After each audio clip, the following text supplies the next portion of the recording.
Hi, welcome to automationtesting.in. In this video, we will see Gherkin. So what is Gherkin? Okay, in our previous videos, we have seen that we will read the Cucumber feature files using a plain English language called Gherkin.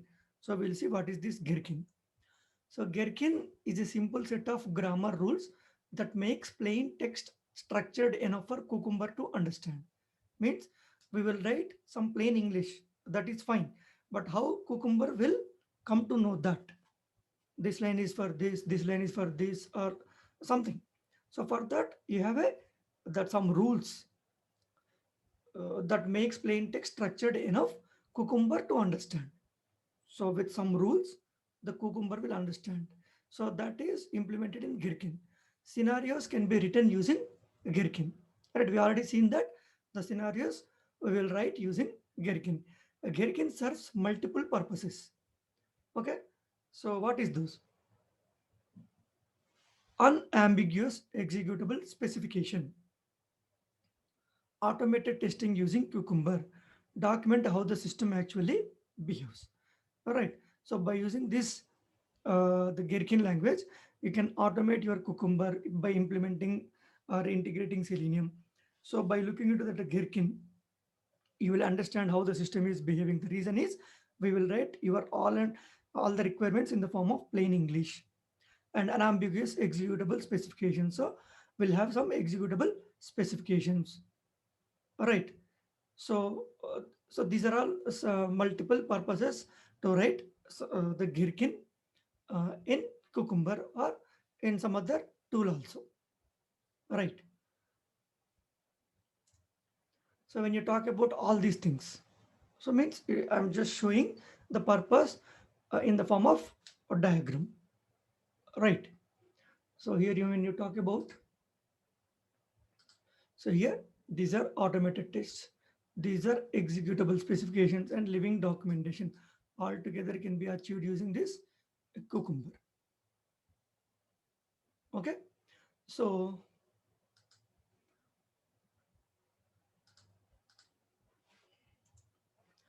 who should write Gherkin? That again the same question and very very confusing and misunderstanding question when you talk about BDD or Cucumber. It's usually best to let developers write Gherkin if the team is practicing BDD. Okay, they are saying that if you are practicing BDD in your project, let developers write the Gherkin. Okay, if Cucumber is used solely as a test automation tool, it can be done by testers or developers. Means you are not practicing BDD, but if you want to implement that in your automation, then obviously our automation tester has to write the feature files. So it is usually a counterproductive to let product owner and business analyst write Gherkin. Right. If it is very good that if a BA or no PO write at the Gherkin, it will be very meaningful or it will be very accurate. Instead, we recommend they practice in example mapping sessions and approve Gherkin documents after a developer or tester has translated it to Gherkin. So other way they are saying that if a developer or tester has to write the Gherkin, then by looking into that, you can map those Gherkins into with some real-time example mappings. The BA or PO. That will be a better thing they are saying. Means they are recommending. So then it purely depends upon your requirement and you are practicing BDD or not, everything. Okay. And in my perspective, so better to write if you practice BDD, better to write PO or BA, then it will be very easy to understand the reason they know very well about the business. If they write all these things and map with some examples, then it's easy to develop for the developer and easy to test for the tester. So Gherkin is a language used to write feature files. So the same thing, right? By using Gherkin, you'll write your feature files. Feature consists of steps derived from business requirements. Clear and better communication is most important while building a software, right? Clear and better communication is most important while building a software. For that, to make it at that level, so we'll write feature files and we'll have that business requirements into a clean understandable steps. There is a possibility, because of misunderstanding of requirements, code that we write or we wrote for several days has been thrown away when we have developed which was not required, right? If there is no a proper communication between your team and you have written so much of code, and after writing all this code, if you execute, and this is not the intended behavior, so it's of wasting your time and money. So because of that, it should be very clear and better communication. For that, that Gherkin language will helpful. Using Gherkin, we can avoid such a waste of time and money, right?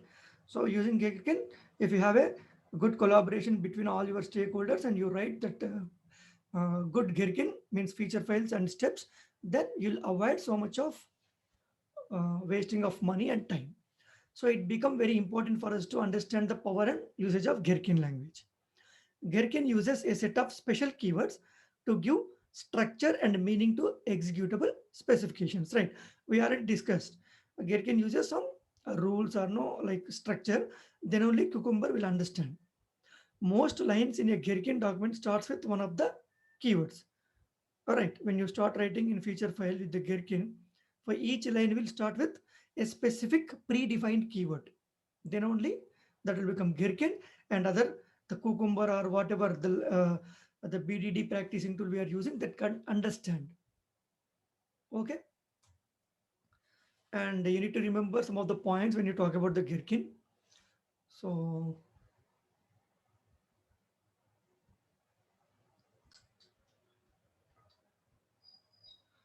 Gherkin syntax is not tied down to one particular spoken language.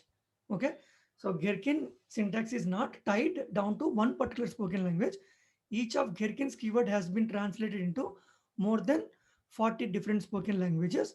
When I'm writing, when I'm preparing, it's 40, but when you see that link, we'll see it might be a different count, but you can write feature file or this Gherkin language in different languages, not only in English. Okay, so when you go here, you see that spoken languages. So you see that over 70 languages now. I have prepared that PPT bit long back. So there I have mentioned 40, but now it is updated to 70. Right, when you click on this 70, so this is the link. You can see that if you want to Afrikaans programming language, so the English keyword is feature.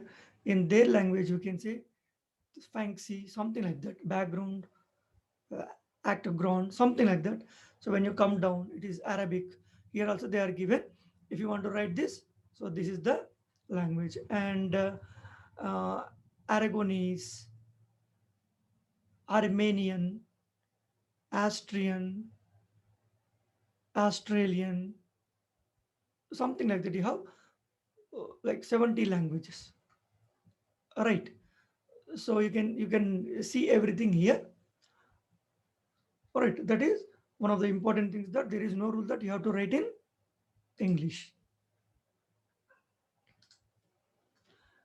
And Gherkin is designed to be easy to learn by non-programmers. So because of that plain English or plain language, say non-programmers can easily learn, yet structured enough to allow concise description of examples to illustrate business rules in most real-world domains. Gherkin primary goal is human readability. Right? If you are non-programmer, also can read the read. That is, it will be in the your speaking language. It might be English, that Armenian, Austrian, something like that. So you can write in 70 languages. It gives you the ability to remove logical details from behavior tests. Right. So we are not talking about any logic. We are describing our behavior in plain English. Behavior means our software behavior. Gherkin serves as your project's documentation as well as your project's automated tests. Right. So the first point is you are documenting your application behavior. At the same way, by integrating Selenium kind of automation tools, you can automate also. All right.